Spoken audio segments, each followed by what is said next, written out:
All right, ladies and gentlemen, we are with a man who is a philosopher, speaks his truth, isn't afraid to criticize foreign entities that may be harming America, Israel. Please welcome Thought-Tism. Thought-Tism, how are you doing today, sir? It is an honor to have you on.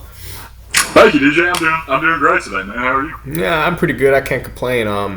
Off camera, we talked a bit about the woman question, the international Jewry, the White House card. You told me that you have 2 amateur fights under your belt. Let's delve into that a bit. Yeah, so my first fight, they were smokers, so not necessarily like amateur. Yeah. But I've been training for, I want to say like 4 years at this point. Kind of been on and off recently. I ended up injuring my knee in an extracurricular fight. Oh, Lord. And so I took some time off and been focusing on bodybuilding, trying to compete in men's physique. But basically, I was seeing this girl at the time, and I was training at like a private gym with this old head boxing coach, doing a little kickboxing on the side. And she was from a town like 3 hours away from me, like her family was from there or whatever. And so she ended up getting me set up with a fight through a gym there. And I went down, my opponent pulled out like a week before, and they told me I had a new opponent. It was supposed to be a kickboxing fight. I get there, they told me the guy, and I've been cutting to 165 for this from like 180, I think, or 155.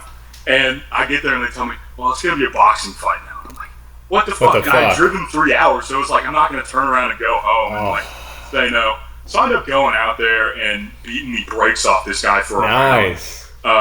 And then, you know, we get to the end of round 1. He like threw me on the ground at one point. He kept grabbing my gloves. Weird. And there's the whole video of the fight. I basically like mat returned him and then started ground pounding him in the boxing fight. And I got DQ'd. No one's hand got raised. It was a great night though. It was a great night. And then my second, I had a jiu-jitsu bout. Won that like in no time.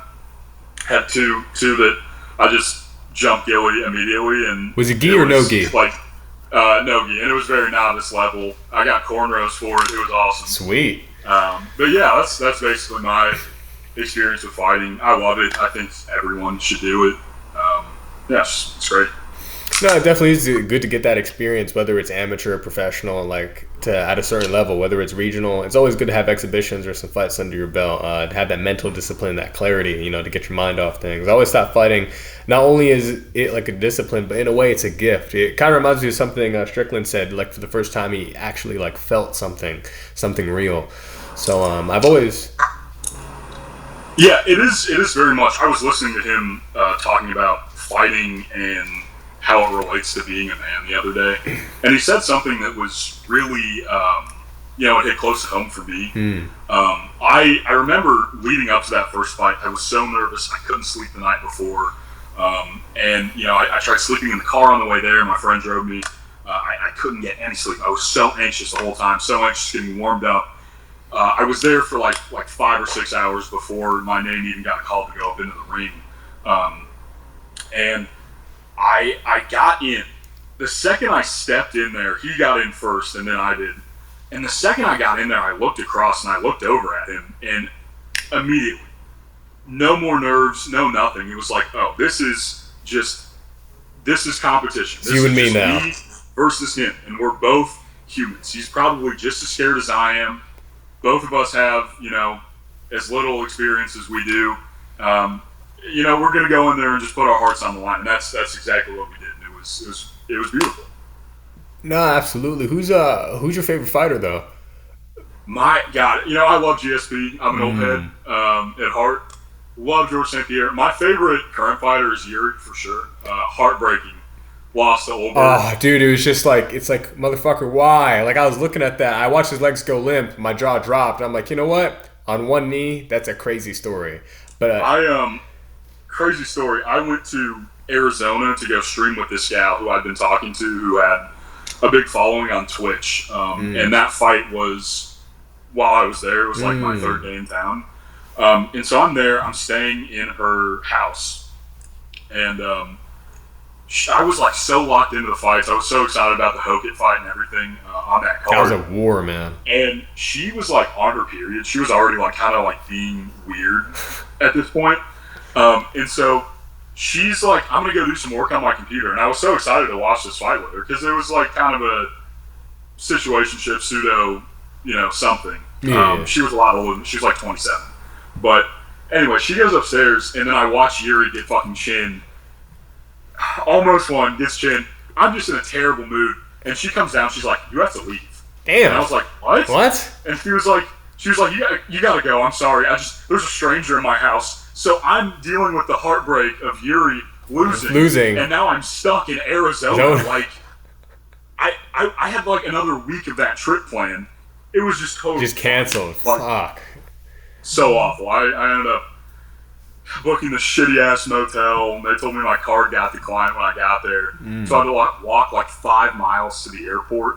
Found a Hilton. Thank God my card went through at the Hilton because I was so terrible. It was the worst ghetto I've ever been in. And I looked like me walking with basically all my belongings through the hood for 5 miles. Just an awful experience.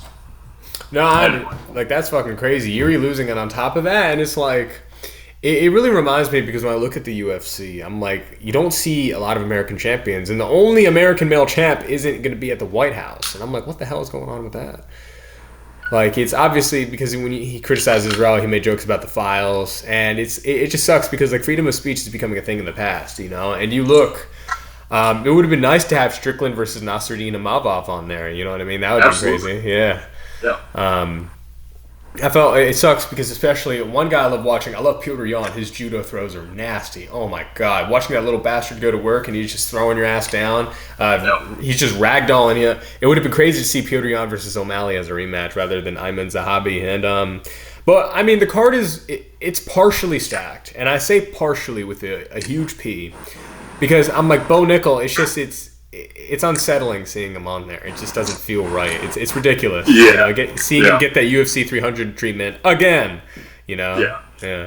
I mean, he's coming off a head kick KO, which is. But against Rodolfo Vieira, and it was a challenging fight. You know what I mean? He's still not quite there yet. But it's like, is Kyle Dawkins really going to be any better? I think Kyle Dawkins will give him a real challenge. He's going to stuff a lot of takedowns. I think maybe grapple a bit. Dawkins got hands, I think it'll be more evenly matched than people think, more competitive. And I honestly, call me casual. I don't think I've ever watched a Kyle Dawkins fight live. There was him versus Kevin Holland where it was a no contest accidental headbutt. I'm not sure if you saw that. He used to be, That does ring a bell. He also knocked out Michael Pereira in his UFC comeback fight and submitted Andre. Yeah. That was a crazy fight. That was good. Okay. Michael Pereira, not Michael, Michel Pereira, that's his name. Yeah. Dude, he had so much potential, and then he goes to middleweight. He was causing Fluffy a lot of issues in that fight, and then Fluffy finished him. And then I'm like, man, he was ranked in welterweight, but he couldn't make the weight. I mean, he's a big boy. He was supposed to fight Stephen Wonderboy. It sucks. I really thought he had a lot of potential in welterweight, but welterweight has killers now, so maybe it's a good thing he's not there anymore. Yeah, I thought they had killers, but now it's like, because my whole thing with welterweight was like it was a shit division for a little while when like Leon was champ. Too many old heads. And then we see all these guys coming in. It's like, oh my god, we got Sean Brady, we got Carlos Prates, we got Michael Morales, the other Moraes, we got Bonfim, we got. Did I say Brady? But then it's like, well, we look at these guys and it's like Morales beat the shit out of Brady, who beat the shit out of Buckley. It's like, how good really are a lot of these guys? It's like we got Prates, we got Morales, and Ian Gary too, and then JDM. Unfortunately, that was a crazy loss. I thought because I knew Prates has Muay Thai, and Muay Thai is always a problem for boxers because JDM's a boxer. He switches his stances. He's vulnerable to calf kicks. We saw that in the Islam fight. We've seen that in previous fights with JDM. He doesn't properly check his kicks. His leg was actually compromised when he fought Islam, from what I remember. Really? Yeah. It was just red swelling around the knee area. And I looked at that. I'm like, fuck. Prates, I mean, he has like a tattoo of... What does it say on his leg? Does it say deadly or some shit on there? It says dangerous or deadly. Hold on. I want to look this up. I'm like, if so, it's a deserving name for that fucking leg, dude. When he cracks that thing, I'm like, damn, he took me back a few centuries. It makes me want to pick a cotton field over here. Carlos Prates leg tattoo. I'm going to look that shit up right now, and I want to see what it says because, like, dude, like, that leg is nasty. Like, when he throws that shit. Dangerous. It does say danger. No, danger. It says danger right here. Danger. Yeah, it is danger. Literally, he That's throws fire. that. He throws that bitch. He could like yeah. I mean, when he threw that knee, his knees were nasty too. Like when he caught his name was Ratke. You remember that guy? Charles Radke. Yeah, Charles Radke. Yeah, he got kneed in the fucking liver. He was down. He was not getting up from that. And he has that retard wingspan. Like when he throws that kick and his toes hit right there, it's like, oh, your liver's done. I love Protez. I think he beats Gary in a rematch. He just changed. It's just Ultra Instinct unlocked. You know, I watched that fight live. I was in Kansas City watching that fight. I was in the nosebleeds, but just seeing that happen, how it happened, was crazy. I was so disappointed that Protez couldn't get it done because he was right there. I mean, he had crawling away. Yeah, I really thought JDM was I mean, dude, he's got a chin on him though. Good lord. Yeah. Most people would die because of shit like that. Because when I saw JDM, like, he has better footwork. He wasn't able to move on early. And people were saying, well, Islam might have messed up with his confidence. I'm like, nah, man, I think Carlos just caught him multiple times and he just wasn't ready for that barrage of elbows and knees. Yeah. And just getting clipped with those hooks. Scary. He threw the guard. He ate like 11 knees to the face. I'm watching the first 2 rounds. I'm like, holy shit. Yeah. Protez is, I mean, we've known he's an animal, but like, fuck, he's an animal. You look at Protez, he was trying to kill a man today. I'm like, damn. And my jaw kept dropping. I'm like, how the fuck is JDM still standing? Because I'm looking at that fight. I'm like, damn, that's just, I think JDM has one of the best chins I've ever seen after that performance, but yeah. Yeah, that was one of the few times I haven't been, like, super disappointed. I woke up at, like, 5 in the morning to watch the card. That was a good card. Yeah. I unfortunately missed Macau, but apparently that was a great card. Yeah, the fight with Song Yudong was pretty good, too, him and Figueiredo. That happened a little while back. Is Bonfim fighting Bilal Muhammad? I'm surprised I remember his name. Is he fighting Bilal Muhammad this weekend? I'm like, who's the fuck is that guy? I'm thinking, like, Bilal Muhammad, right. But Bilal has hands when he needs to because he's very dominant in his wrestling. Bilal can have entertaining fights. I mean, the fight with JDM was good. The fight with Leon was okay. The fight with Gary, there was a lot of hug fests. He can't. Bilal doesn't have, like, he has decent boxing, but he doesn't have, like, the best hands. Like, he can't really. No hands, dude. I'm the best boxer in the division, dude.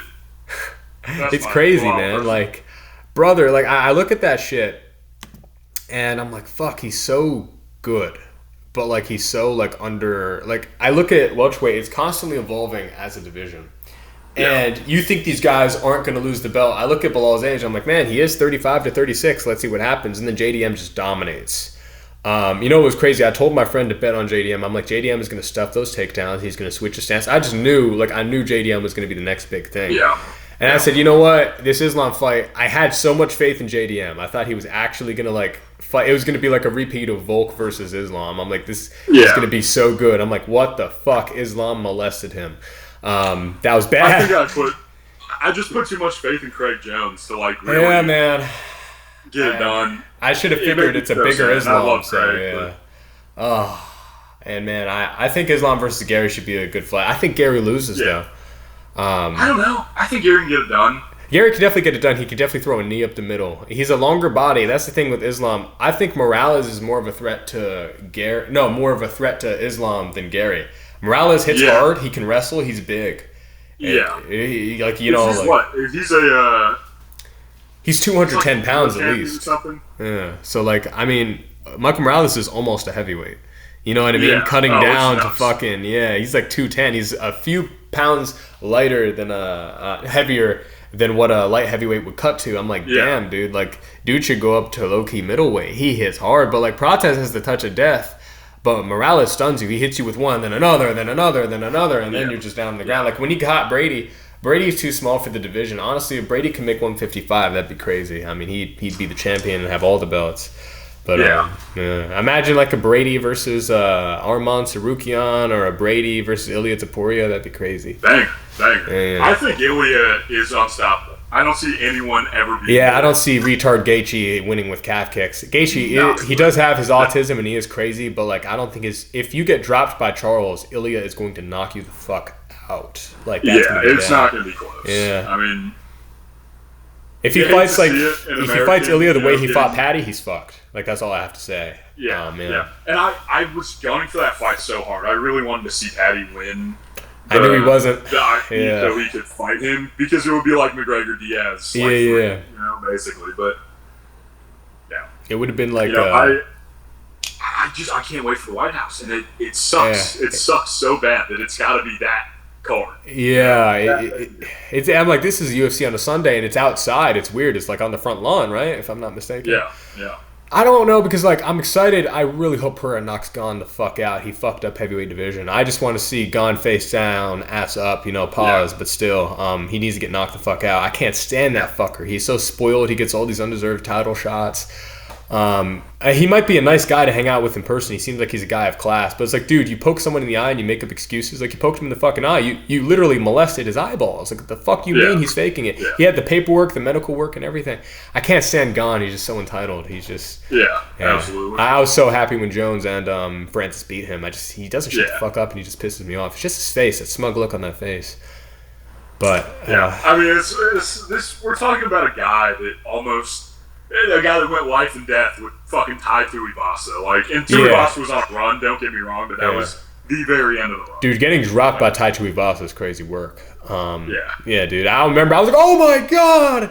And then Ty's fat ass just fucked it up. Yeah, I can't believe, like, Ty is the guy to knock out Derek Lewis, and Derek Lewis is still ranked, and Ty's not in the UFC. Like, that's just crazy. Yeah, crazy. We really wanted to. I'm like, man, Derek Lewis could low-key knock out Ciryl Gane and become champion, but all he has is that one-punch power. It's just he hits you with that, or he's fucked the rest of the fight. Yeah. Jahilson Almeida showed the flaw in his game. Curtis Blades was whooping Derek Lewis until the uppercut.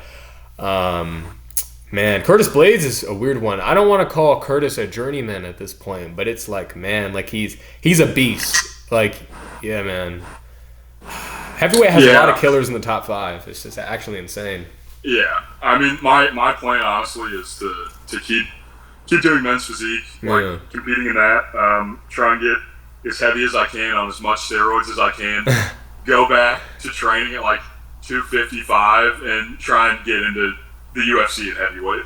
That'd be awesome, man. Yeah, I wish you the best in that. You're a big guy. You got a good chest, good shoulders on you. Thank you, man.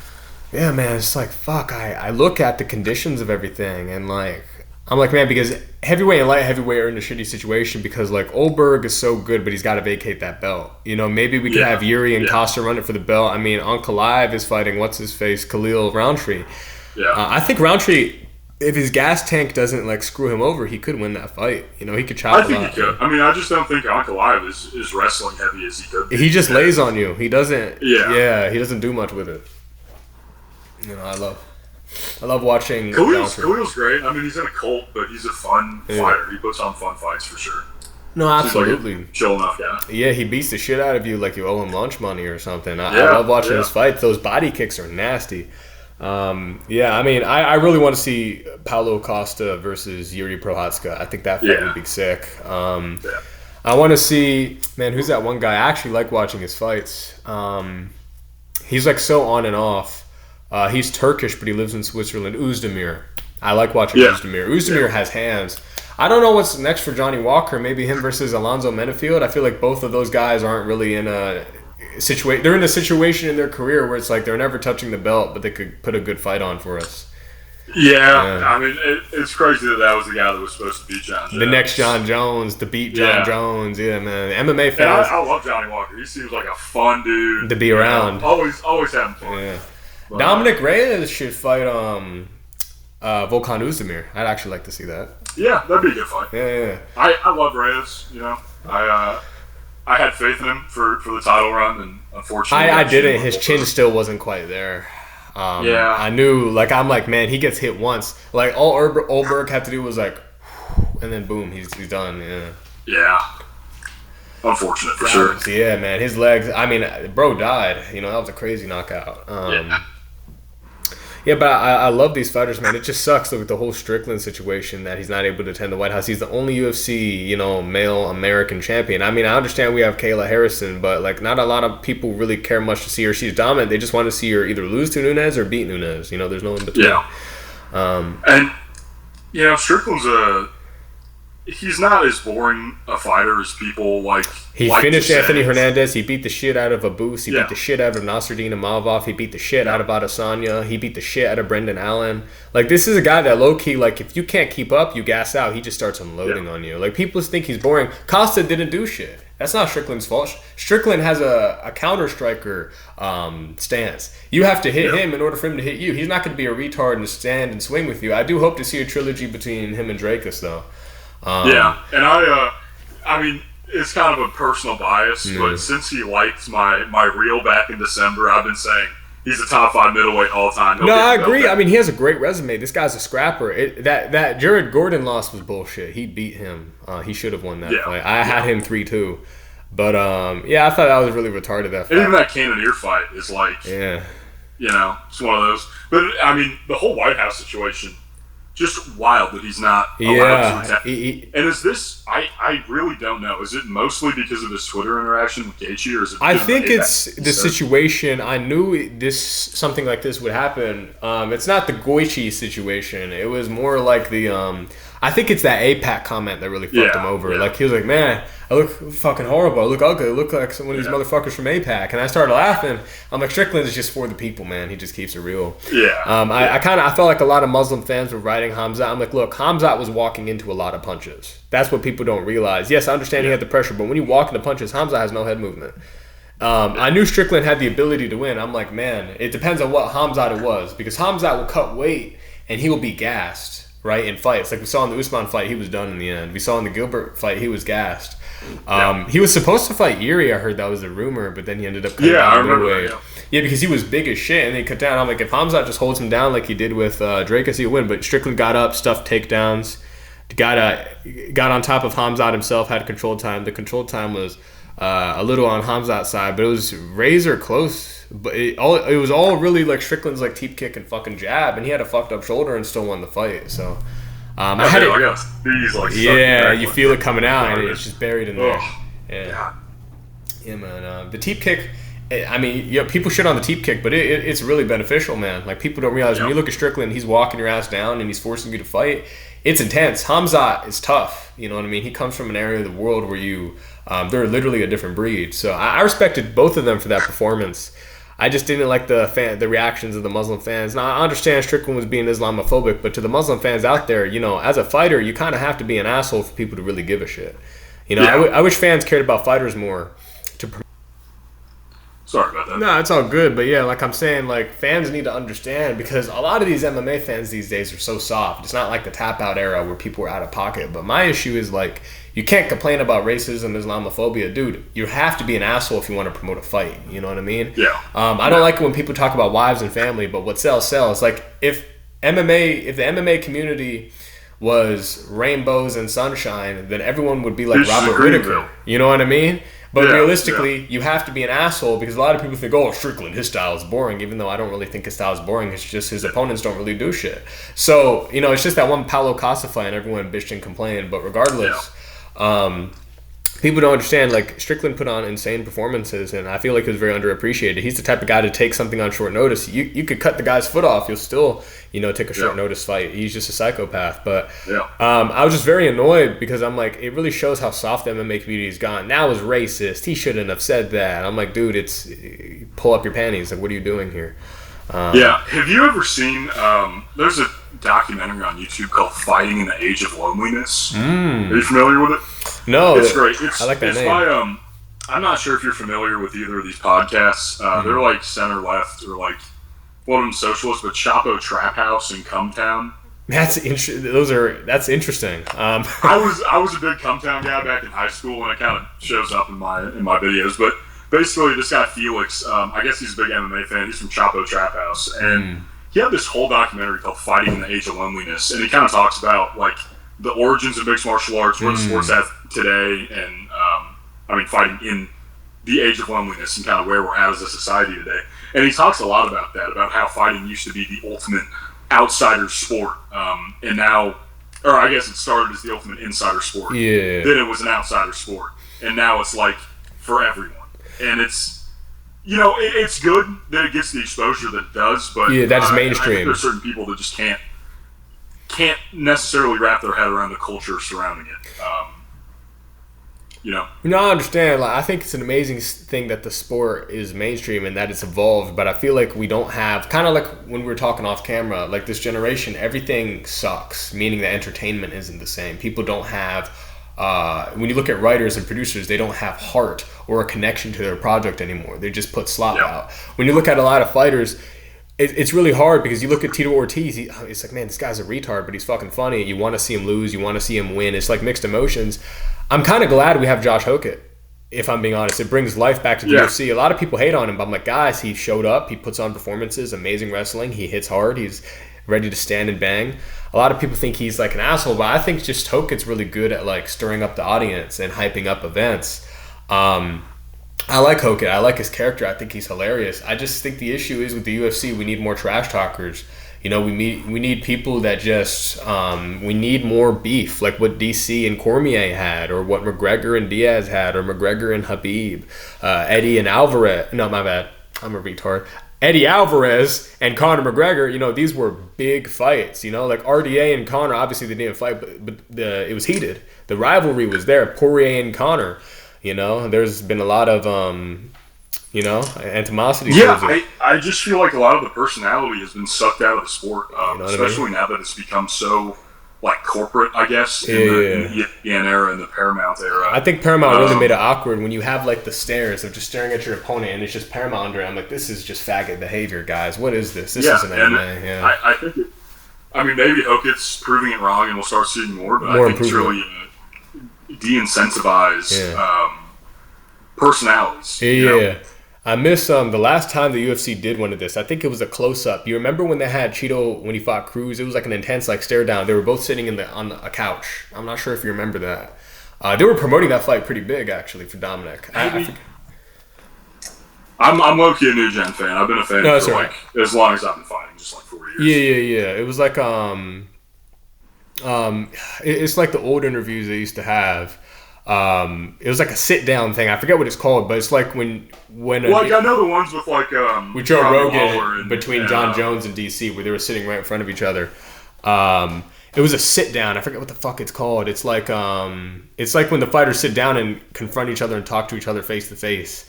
Like I've seen the ones with like Robbie Lawler and Rory McDonald. Yeah, like live on television. It's called a face to face. That's what it's called. I miss those. I actually miss like when Dominic Cruz flamed TJ Dillashaw and just like absolutely canned him. And I thought that shit was funny. And then a lot of people argued whether it was a robbery. I thought it was a pretty close fight between TJ and Cruz. But yeah, man, like I really liked your content, especially like with the woman question, because we were talking off camera. Women could be so like unintentionally and intentionally evil. Like a situation with my ex. It was really funny because she'd be like, I hate you. I'm like, man, bitch, that hurts. What you mean you hate me? And I ruined your life by being in it. 1 second. Because, women, I'm going to be honest, a lot of them are bipolar. I just got to say that. Like, it's like mood swings are a crazy thing. You know what I mean? And regardless of period cramps, that's something biological and different. But, like, when it comes to a lot of women, it's like, man, they don't really have political beliefs. You know what I mean? You and I were kind of getting into it. It's kind of like when a fat white girl or some tranny white dude just stares at ICE agents and it's a black guy and they're all like, you're a house nigger. You're a nigger. How could you do that to your own people? Or you fucking spick. Go back to Mexico. You deserve to be in a concentration camp. And then it's like, damn, man. It's like the woman question is something that's really fascinating because I feel like a lot of them have like these kinks and fetishes. They don't really know what they want in a man. They never really had that father figure around, and a lot of them have been so like brainwashed in a way. So men kind of have to be radicalized. Watch MMA. It's kind of hard. You kind of have to have a childhood hero that motivates you and pushes you in a way. They say never meet your heroes, but I got to meet Demetrius Johnson. You know what I mean? So I'm not complaining. Oh wow! Yeah, that's awesome, man. Yeah, and shout out to these guys. Get me a fighter. Go on Instagram. You can buy tickets to meet MMA fighters in person. So I think that's pretty chill. Nice, man. Yeah. I think it is all-encompassing. I mean, I don't see the merit at all in watching any other sport, really. It just feels so... And, I hate teams. UFC does too now, just because of how corporatized it's become. But, basketball and football and baseball... Yeah, it doesn't hit the same. Different. Because when a fighter loses, they lose. They can't blame their team. They lost. They weren't good enough. Yeah. You know what I mean? Like, but also, it's just like... And now the UFC is there too, but it's just all like constant sports gambling ads and the kind of culture surrounding sports, especially in America. And I'm sure it's the same in other countries, but it's a little different, in Europe with like soccer or whatever. No, I agree. there's a difference between like football hooligans going out and getting drunk and getting in fights with each other. And sorry, did my camera just go? No, it's all good, bro. Sorry, let me grab a charger real quick. Yeah. Yeah, but I do agree. Like a lot of everything is corporate now, and it's hard to be like relatable. There's no characters anymore. Cartoons aren't the same anymore. You don't see people having passion in things. Everything is just ass and repeated and the same slop over and over. I miss back when you look at Cartoon Network, like regular show. They even brought that back with the Lost Tapes, but you look at, they have to go back to old cartoons. They have to go back to old ideas because there's nothing new anymore. You know what I mean? No one's creative. No one's got that flow, that passion, that love for things anymore. Like you look at video games, I'm like, you look at Call of Duty, it's like it's the same thing but worse. They figured out a way to make it worse every time a new COD comes out. Yeah, and this kind of goes back to something we were talking about off camera, but just ugliness. Yeah. It's so prevalent today, and I think you do bring up a really good point. To normalize being obese or malnourished or gay, like the abnormal is normal and the normal is seen as abnormal. Yeah, and just trying to destroy things that are beautiful and things that people are passionate about, which isn't even something that I consider, but it's a great point. In that passion has just been sucked out of everything. Everything that we're shown and fed, whatever. Nothing feels beautiful anymore. No, I agree with that. Yeah, and it's like everything. It's like a prostitute drained the life out of it. Literally sucked it dry. Yeah. Like the last movie I remember really being satisfied about watching was it was just some stupid action movie with the guy he played Thor. Chris Hemsworth. Yeah, Chris Hemsworth. I watched a movie with him that came out at like the end of last year, and it was the first time in like years I had gone to a movie, and I love movies. I had gone to the theater and not walked away feeling at least slightly slighted by certain directions the movie took, because it was just a straight story about a dude, and there were no DEI characters, and it was just one story about a guy. It was just autism and jokes. Shit. Yeah. That was it. That was the whole movie. It was simple. And I was so satisfied after that. It felt like something that somebody was passionate about. They just wanted to make a cool heist movie, and they did that. And I feel like that's something that is kind of a lost art today. There always has to be some kind of underlying political message or some kind of thing going through the movie that doesn't need to be there, or the book, or whatever it is. Like I read, I think I have it here.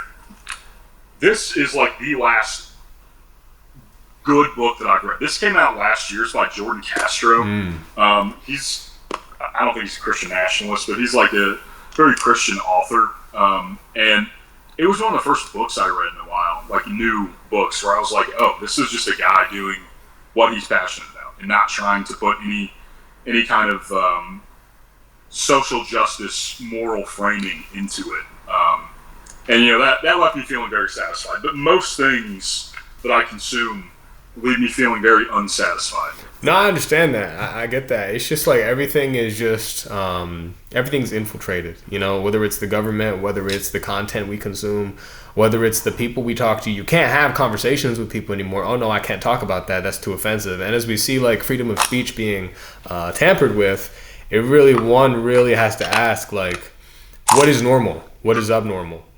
Like, I don't even know. You don't even know how to talk to people anymore, And it kind of reminded you of like when you learn the truth about the Holocaust and you get more red pilled. It's like, fuck, I can't have a normal conversation or a relationship with a woman or even talk to people about this. But now obviously it's become more mainstream, but that's for the wrong reasons. LARPers like to take advantage of that. Rather, they create a movement that educates people and informs them and teaches them to actually do something with their life. No, it's just take advantage of young men that don't have an identity, radicalize them for the wrong reasons rather than trying to motivate them to get involved in politics or to make a change or to be the change. We have too many followers, too many friends. We don't have enough brothers, right? That's something that I was talking to Andre Williams about, and he was telling me, like, you can't just trust anybody, especially in this life. Yeah, for sure. It's just so difficult. And I think even our circle, whatever you want to call it, right wing has become so And I mean, it's always been like this. It's lost the plot at this point, yeah. You know, it feels like, I don't know, I feel like even minor disagreements between people in our space lead to big falling outs. Oh, absolutely, like with Sc0tty and Myron. Yeah. And I think religion is one of the big things that plays into that, because a lot of people on the alt-right, I think the non-religious and the religious alt-right is almost like a black and white. Like literally, like with the pagans and the Christians and then the Muslim ones, because like we see in America, a lot of Muslims are like left-leaning when it comes to voting. But like they know what's going on with Israel, so it's like at that point, why vote at all? Both sides support Israel. Oh, why support the Democrats? I'm like, well, it's the same shit the Republicans do. You know what I mean? So you really need to wake up and get out of that. I just feel like people try to rationalize. People are always trying to rationalize their way of thought, right? Yeah. It's not even about being completely wrong or about being completely right at that point. It's like, why are you still doing this when you understand how the world works? And it's kind of like that concept of it's better to remain ignorant rather than to suffer in silence, or it's better to be foolish than to have knowledge of how the world really works. You know what I mean? Like, believe me, I wish once a week, at minimum, that I was retarded. Like, genuinely mentally retarded, and I didn't have to think at all. It is a burden to an extent. It's better to remain ignorant than to have knowledge of how this world truly works. It really is, because it's like, man, it's like people just don't understand. People are so stupid. Like, this is a waste of time. Why do you do this? And then like it creates this like outcast. It creates this like outcast identity towards you. Like I'm not like everyone else. I can't talk about the things that I'd like to talk about. And then you lose a lot of friends because of it, because they don't really understand what's going on. You know, they don't really understand how things work or how our institutions are poisoning us. And even if they do have any knowledge, on these topics, it's like they're going to act like everything's normal. Everything isn't normal, you know? Yeah, you know, I don't know. I get that, and that's been something that I've been struggling with over the past couple months, because my whole life I've been a pretty sociable person. I used to really enjoy going out, and, you know, doing all the things that, like, you're told you're supposed to do in your early 20s and your late teens or whatever. And I was red pill through it all and just kind of like let life. I know what you mean. Yeah. But I've come to this crossroads where it's like I can either go out and spend time with people my age and do things that go against my moral code, or I can just like basically not go out at all. You know, I have friends and I see the people that I want to see a couple of times a week, and I'm very gracious for that. But like, I haven't drank in like 6 months. I haven't smoked marijuana in like 2 years. I used to have a real bad like coke problem in high school. I don't do any of it anymore. I really just try to stay away from all any those horrible influences. No, I get it. And as much as I like hanging out with my friends, there's a point. Pretty much every time we hang out, where I have to say, guys, I'm going out now. Yeah. I don't want to go to the bar. I'm not going to go to the bar and be the sober guy there and have to deal with all these fucking retarded people I've known for however long that I really don't want to talk about, because you have no idea about anything that's going on in this world, you know? No, I understand. It's like, I don't want to talk to you about how your fucking basketball team is playing. We don't have a basketball team. We live in fucking Kansas. There's no basketball team here. Why are you talking to me about fucking basketball? Man? Yeah. You know, I don't know. It's disappointing. And again, something we were talking about off camera, but it's like all these people have been red-pilled, very surface level. And they'll call you a goy, or they'll do. And they can't think for themselves. They don't do the research. They just have a fear of missing out. Yeah. They have a favorite Nick Fuentes clip that they saw of him saying, "Actually, the Jews are bad and women are fucking evil." And that's what they base their entire, you know, red pill knowledge on. And it's like it's like you're not taking a look at the landscape. You know what I mean? You're not like understanding everything. You just see a few, and that's the thing. What really sucks with social media, people can't like think for themselves anymore. And I think that really sucks. A lot of the times we rely on the wrong people, because when you are a young man and you don't have an identity and the whole world is against you, all you have is entertainment and a sense of humor. That's it, really, right? Like how are you going to go through life, right? No one can really, because even like other generations before us, they don't understand what we're going through. We're in a different time now. You know, the advice that they give us is, I don't want to say useless, but for the most of it, it kind of is like it's not beneficial at all, right? You kind of have to literally go through everything yourself. Yeah. And will it get ugly before it gets pretty? Absolutely. You know what I mean? It's got to get ugly. There's going to be a whole lot of ugly. There's going to be a whole lot of shit and a lot of obstacles we'll have to deal with. I do believe there's light on the other side of the tunnel. You know what I mean? The other end. Kind of like what you said, that it will get better, whether we're still alive or whether we're dead and our descendants are living the lives we would have wished to have. Yeah, absolutely. You know, I try my hardest to feel that way. I really do. Yeah. It does feel, though, like, you know, how much can we really get done? How much more can we take? How much can we get done? What progress have we made? Yeah. You know, how much, and I'm genuinely posing this question, how much progress has our movement made? You know, how many minds did we change that wouldn't have been changed otherwise? How many people did, you know, Nick Fuentes really get thinking? Like really red pill? And I know what you mean. Yeah. Now I understand. I'd say like only a minority of people know the truth. Does most of America not support Israel? Yeah, I'd say that's a pretty big step. We could take advantage of that. I guess we're at a point where even we're in a shitty situation. We're too comfortable as Americans, I'd say. The reason why I say that is because no one feels like doing anything. Like there should be a revolution, but once AI does their takeover, and even Simon LePret and I were talking about this. Once AI does a full takeover and paper currency, paper money isn't a thing anymore, there's going to be a riot. You know what I mean? We're going to see people taking their pants off, shitting at the desk at the Capitol. We're going to see people losing their shit at the White House with torches and pitchforks and all that good stuff. It's just people are afraid that our government does have more power over us. They are limited, but it's not like Nepal. You know, it's not. Nepal isn't the best country. They're able to easily get overthrown, and they have been overthrown by the people. But the elites have prepared for this. They are ready for something to eventually happen, but we're too comfortable in our idiotic lives to really do anything about it. Even though we have there's a lot of mental health issues. There's a huge mental health crisis. The unemployment rate is going up.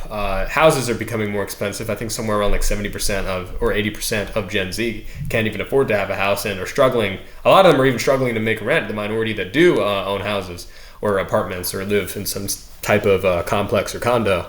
So it's like, what do we really do from here? We're basically fucked, and our ancestors fucked us over because they didn't really know that like everything that they thought they were doing to help us actually hurts us.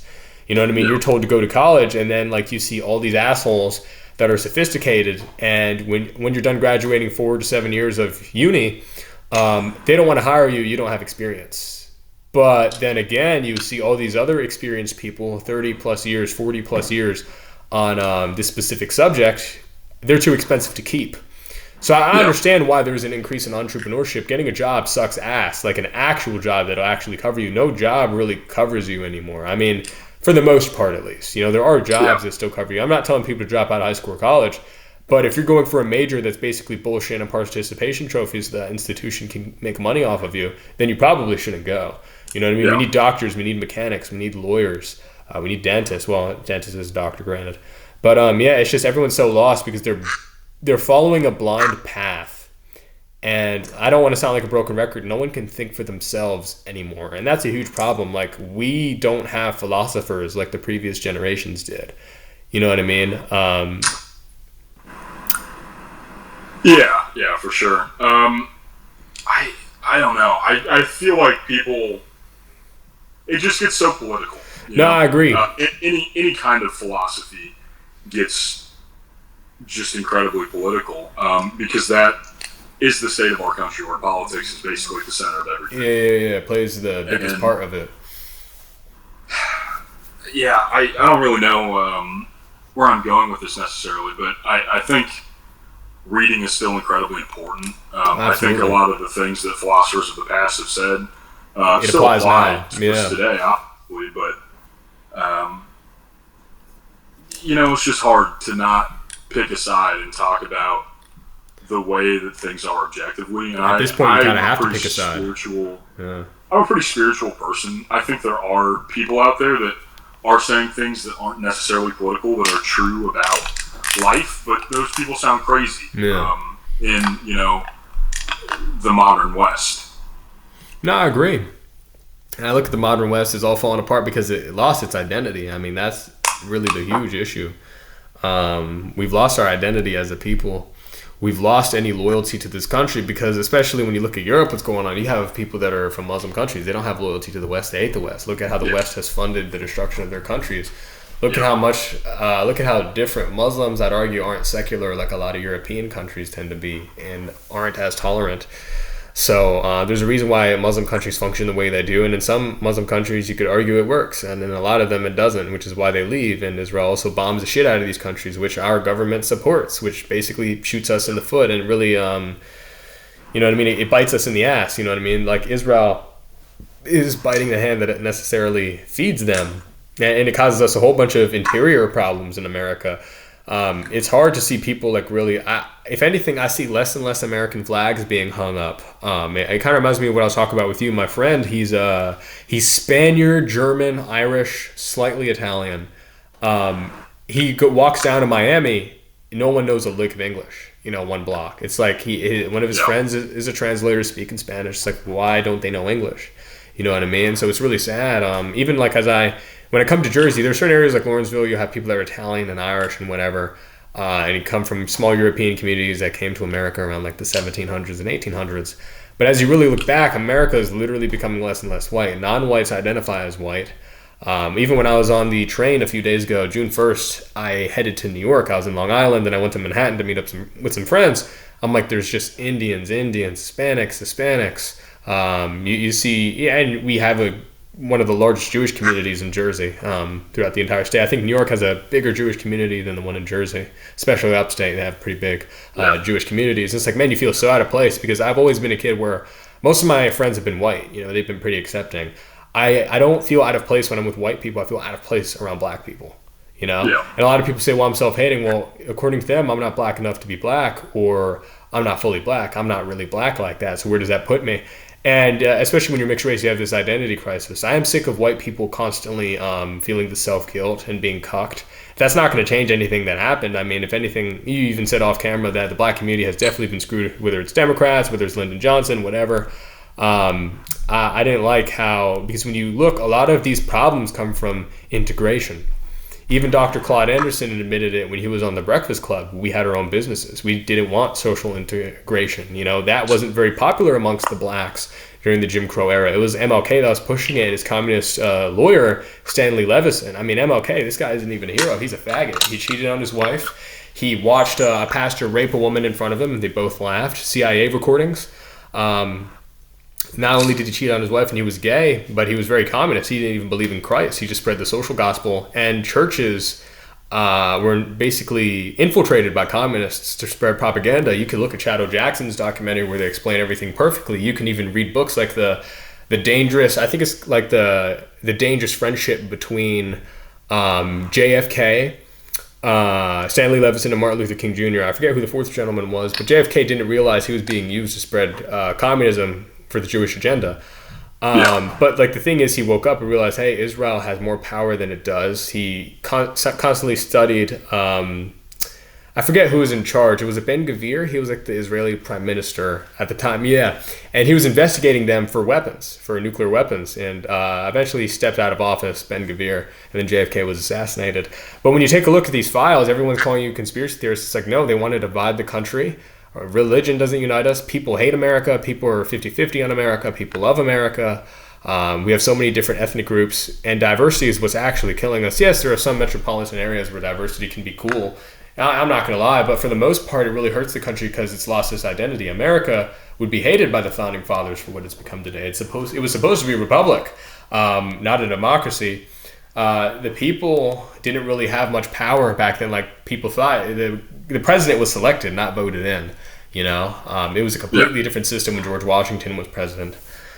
So yeah, like I've had predominantly white friend groups. I'm part white. My mom's mixed race, she's black and white, and my dad is white. So I've always felt more accepted and appreciated by whites. They don't really care. I'd argue white people have more diverse friend groups. I'll see a white person hang out with an Indian or a Hispanic or an Asian, or just anyone from any part of the world, really. But with black people, they only hang out with each other in like a sort of tribalized manner. And even then, they hate each other and kill each other over stupid shit like sticky buns. And they don't even like each other. A lot of them just want that street cred. And for the ones that are intelligent, they feel like outcasts, like they don't belong. And I was kind of talking to you earlier about the concept of white is good and black is evil, because that's kind of how you grow up as a mixed race kid. You see white people saying, hey, how are you? And I see these videos on TikTok, these Instagram reels as well, where they're constantly like, oh, white people have the nerve. I'm like, what do you mean have the nerve? I see a white person walk up to someone and say, hey, how are you? You're doing great. Why are you making fun of white people for being kind? Why is being good a white thing? Is being an asshole a black thing? It really messes with your confidence and your identity growing up as a mixed kid. And you see black people uplifting this disease, I don't want to call it a culture, of being an entitled jackass and hurting each other rather than building each other up. You know, rather than doing for self. You hate the white man, but you love his money and the tax dollars that comes from the white man and the tax dollars that comes from Asians. Why can't black people do for self? You know, why can't they be independent? No one's oppressing them. Black people don't want to be near black people. As soon as they get status, they get that money. It's like, boom, I want a white chick. Boom, I want to get out of the hood. It's like motion. You know what I mean? And as soon as a black person reaches status or gets somewhere in life, they don't want to be around their own, which is sad to say for the most part. That's just a sad reality. You cut out there for a second. Oh, I cut out? Yeah. Okay, yeah, you're good now. Oh, there we go. Yeah, I was thinking, and when he get on, he asked for a white girl. That's Kanye West. Yeah, it really is sad, but real, it's true. You know? Yeah. It is real. And like I was saying off camera, they black people were fucked. Yeah, fucked by the system. I don't think it's entirely their fault at all. I'd say in today's terms it is, though. They're really hurting each other more. It's not even the white man. Yeah, it's mainly Ashkenazi communist Jews that really fuck over. Now and, whatever. I think I'm a big Malcolm X fan. Yeah. You know, he was our guy. Same with George Lincoln Rockwell. Yeah. Yeah, they teamed up together. Like MLK was like the white man support Israel. I'm like, okay, MLK was a fag. I didn't like Malcolm X at first, but as I furtherly watched his career like through tapes, because obviously I wasn't alive during his time, I'm like, hey, he realized it was Jewish people. Same thing with Farrakhan. A lot of black Muslim activists I actually leaned towards and agreed with. I'm like, yeah, it's mainly black people hurting each other. And it's mainly, not only was it black people hurting each other, a lot of them trusted the wrong leaders. I mean, we saw that with MLK and the riots, when black people were able to do for self, higher rate of nuclear family, well-spoken, dressed nicer, closer to God. They were more conservative. I'm not saying it matters whether you vote Republican or Democrat, because it's the modern landscape of politics is a joke now anyways. But we saw more black people had love for each other. They were only marrying their own. They were successful engineers, mechanics, doctors, lawyers. They owned pharmacies. And it really sucks to see what it is now. Now it's like nothing left. As soon as a new store is open, it gets fucking robbed and they are forced to shut down and move the business. So yeah. Yeah, it does seem, at least from my perspective, a lot harder for a black guy trying to do things honestly these days, just because he's being put down by his own community. People, yeah. I don't know, and I say all this, and then it's like I don't want to say fetishize, but I love like Rhodesia in South Africa. Yeah. So I don't know how much I'm LARPing being a black activist here. Yeah. But I don't know. Have you ever looked into Gaddafi at all? I have, and we shouldn't have meddled in the affairs of North Africa. Absolutely. Yeah. I think he could have saved Africa, certainly. He could have. I mean, we have that other gentleman from Burkina Faso, Ibrahim Traore. I think he's trying to rebuild Burkina Faso. His goal is to unite all of Africa. Gaddafi wanted this pan-Africanism for North Africans. He wanted Algeria, Libya, Egypt, Tunisia, Morocco. He wanted... I'm not sure what his plans were with Mauritania, but from what I know, the Maghreb and most of North Africa, he wanted to unite as the United States of Africa. He was a powerful force to be reckoned with, or could have been a powerful force to be reckoned with. He brought water into the country, interest-free loans. You know what I mean? Oil was cheap as shit in Libya at one point. And it's really sad because we saw what happened with Afghanistan. We saw what happened with Syria. We saw what happened with Libya. Lebanon, and then America still gets involved in these foreign conflicts. It's like after 15 times, would you like to think we would have learned by now? Trump promised to be different. People saw him as some sort of prophet and gave him a God complex, I'd even argue. It just sucks because I'm like, man, Trump is no different than the presidents he shat on. He's basically headed down that route. It reminds me of that quote where you could either die the hero or live long enough to see yourself become the villain. And that quote really hits deep after watching The Dark Knight. We see it within a way, like Fuentes is back and forth on his political beliefs. He was a MAGA guy and Republican libertarian. Now he's far right. Now he's saying one reason that, guys, Hitler wasn't a good guy. And a few years ago, he was a Hitler supporter. So, like, what is it? You know, what are your political views? It feels like I'm talking to a woman when I watch a Nick Fuentes video sometimes. It's like, you're not as based as you used to be. Or maybe you've achieved a platform to the point where you can say whatever the fuck you want. What I will give credit to Trump and Nick Fuentes, despite the average Republican and far-right difference, their fan bases will kiss their ass no matter what they say. Yeah. They can do something that completely goes against the movement, and 80% of groypers are retards and have never, seen between the legs of a woman. They'll just immediately suck off Nick. He's not gay. He's our base king. We love Nick. I'm like, guys, it's low-key kind of gay. Thinking about another man like that and defending him the way you do. Do you have nothing else going on in your life?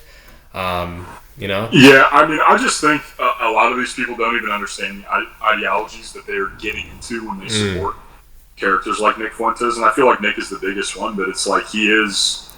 A lot of his movement are retards. He is a white nationalist, right?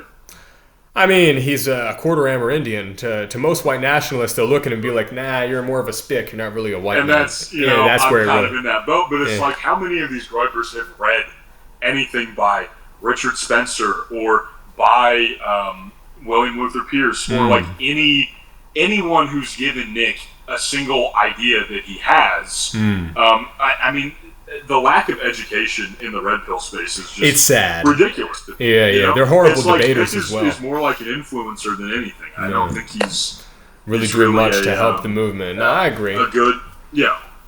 I agree. He's become too mainstream, and that's the problem with mainstream. You have to do whatever it takes to keep your fans together. Because when you look at 2026, I'd argue the beginning of the year was sort of his downfall of his generational run. You'll still have his kiss asses and people that'll support him no matter what he says and does, which is actually impressive to create a fan base like that, by the way. Yeah. It's kind of like with black people and Floyd Mayweather. They will always defend Floyd. Floyd will never be... to me, he will never be the GOAT or one of the GOATs of boxing. I look at resume. His resume was amazing, but he never became undisputed. Like, to me, you got to be undisputed. You know what I mean? You got to get all of that. I kind of hate boxing these days. It's just a bunch of undefeated Negroes that are afraid to get their hands dirty. You look at the Hispanics, the Guatemalans, the Mexicans, they're down to fight anyone, anywhere, anytime.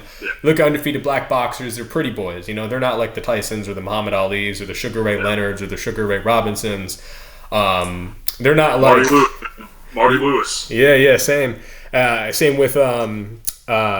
George Foreman, they're not like those guys taking risks and willing to fight anyone any time of the day. It's just like they're inactive, they're getting too much money, they're spoiled.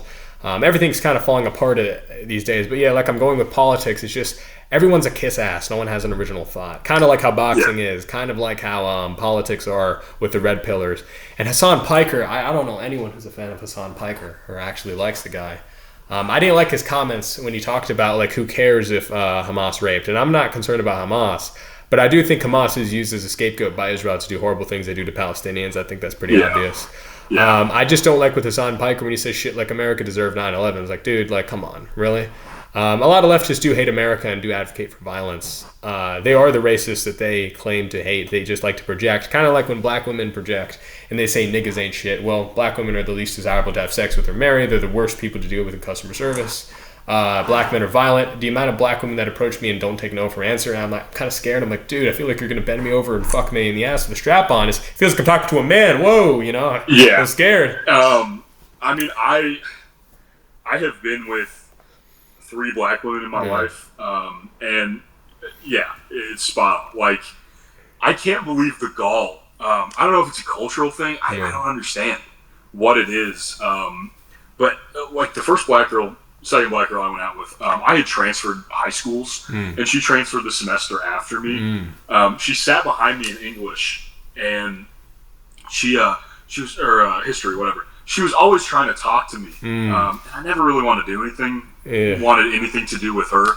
I always thought she was like Chinese or like Southeast Asian. She was like a very light-skinned black woman, but she eventually ended up like finding my Snapchat, constantly asking me to like hang out, whatever. Yeah, and dude, eventually one night, my Juul died, my vape died. I was house sitting, and she was like, "What are you doing? Can I come over?" I was like, "Yeah, if you bring nicotine and alcohol, whatever." She got me drunk. She brought over like a fifth of Tito's. Didn't touch it. Just kept encouraging me to drink while I'm playing Fortnite. That's crazy. Ignoring her entirely. She's on the other end of the couch. Then, once I'd finished the whole bottle, she just got on top of me and took advantage of me entirely.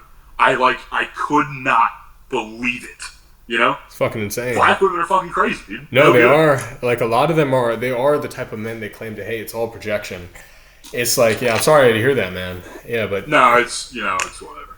But, like, it's actually fucked up. Like, they don't know how to take no for an answer. A lot of them don't have self-respect and get desperate. I mean, I know I've seen even with black women where they'll have sex with someone that doesn't even love them. They just want to feel something. They'll trick a man just to take care of the kid that isn't his. Yeah. It's fucking insane. Like, do you think that's a cultural thing, or what do you think the cause? I was talking to Andrew Fidelis, that gentleman, and he said that certain things with blacks is more tribal. He'd argue it's very genetic with the whole class thing and spending your money on stupid shit and not making smart financial decisions. I mean, we do see more rape and violence out of sub-Saharan Africa. Could you argue genetics? Yeah, I'd argue and say a lot of them are underdeveloped and they're used to their continent providing them resources rather than doing for self. I think that's a big thing. When it comes to taking advantage, I'd say, yeah, they don't know how to take no for an answer. Blacks are very rebellious and don't like to follow rules and like to play as if you don't know what you're talking about, or to play as if they don't understand what you're talking about. It's always excuses. You could say in a way it is genetic. They're the only people that complain about generational trauma. Well, my ancestors fought in the Civil War. You know, my ancestors fought in Vietnam. My ancestors even fought in the Korean War. I don't have generational trauma. You know, I might be a little retarded, maybe have a little bit of autism, but I mean, I wouldn't say that I have generational trauma. That's mainly something that Jews and black women like to push a lot of the times and use as excuses. They just make excuses, but I do believe it is partially being underdeveloped and lacking cognitive function. It could be the shape of their skulls. We've seen their prefrontal cortex blacks compared to other groups. We have seen more violence. I do think it's genetic. I'm not like a scientist, but I could somewhat explain like their lack of development and why they are the way they are, if that makes sense. And you know, believe me, I've gone down the rabbit holes. I won't speak to it as a white man, but you know, I appreciate you bringing that up for sure. Excuse me, I'm gonna run to the bathroom. Hey, do what you gotta do. Dude, I swear, I think testosterone like temporarily enlarges my prostate. Whenever I'm on cycle, it's just piss central. No, I also think with testosterone, it changes the way you think as well. You know, absolutely, it definitely benefits people on testosterone. And yeah, it really is fascinating, I guess, when you look at the landscape on how different groups think, and to think that society likes to force diversity or tell us that this is normal. I'm like, hey man, these diverse countries low-key have like segregated societies where certain demographics of people live here. He lives south, she lives north. There's a reason for that, you know what I mean? Even in the Bible, we saw the Tower of Babel, they spoke different languages. I mean, everything kind of fell to shit, and then different groups mixed over time, which is natural. Every group is mixed at one point. No one is 100% of anything. And if they are, that DNA test isn't very accurate. But yeah, I mean, I think it is fascinating when you look at genetics or politics or the landscape on how America works, how much we've changed and the change we're currently going through. If you want to call it the white genocide, I'd say that's appropriate. But yeah, like we see the dying of whiteness, I think it's a huge threat. I don't think the West realizes what they're getting into. I mean, even if you look at Europa and you see, I think it was a book, Practice Here Idealismus, and we saw the Kalergi plan. It was more of an idea, but it's coming to life. You know, we see different races mixing, a Eurasian Negroid group or race being created. And to top it all off, Jewish people have their own societies. They're allowed to kick people out and say who they do and don't want in their countries. They don't let in a lot of refugees in Israel like that. They let in a small percentage, and they even sterilized Ethiopian Jews in 2013. So even the people that push diversity, they're not really the most diverse people. I mean, secular Jews might get blacked once in a while, but for the most part, they tend to stay with their own. And if they can do it, why can't whites do it?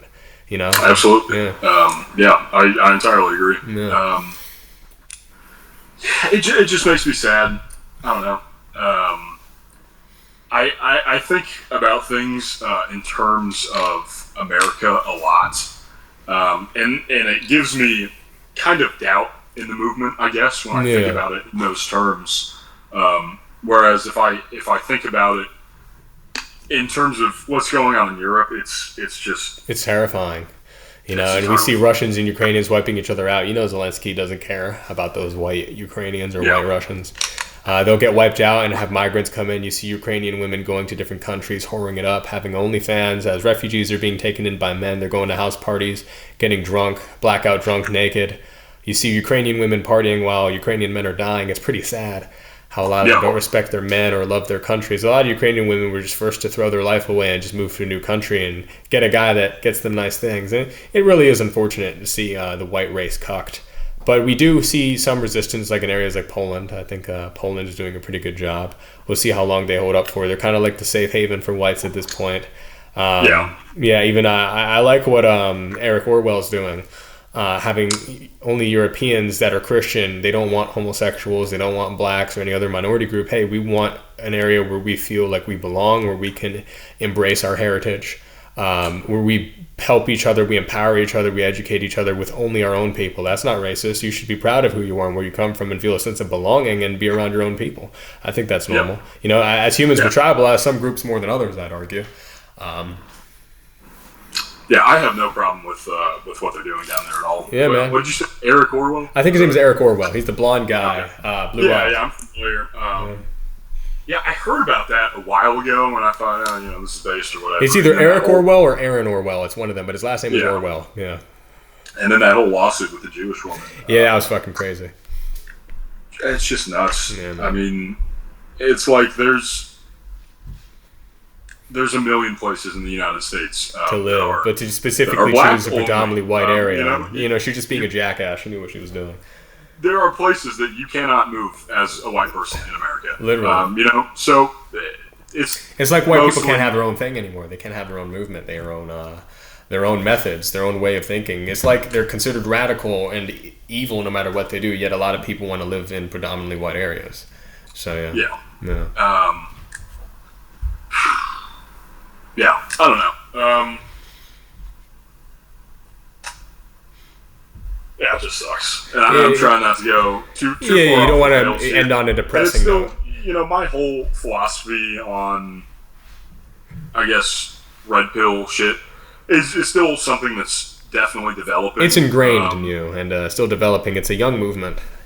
Yeah, for sure. And I think everyone has to kind of draw their own conclusions until there is like one thought leader that we can point to.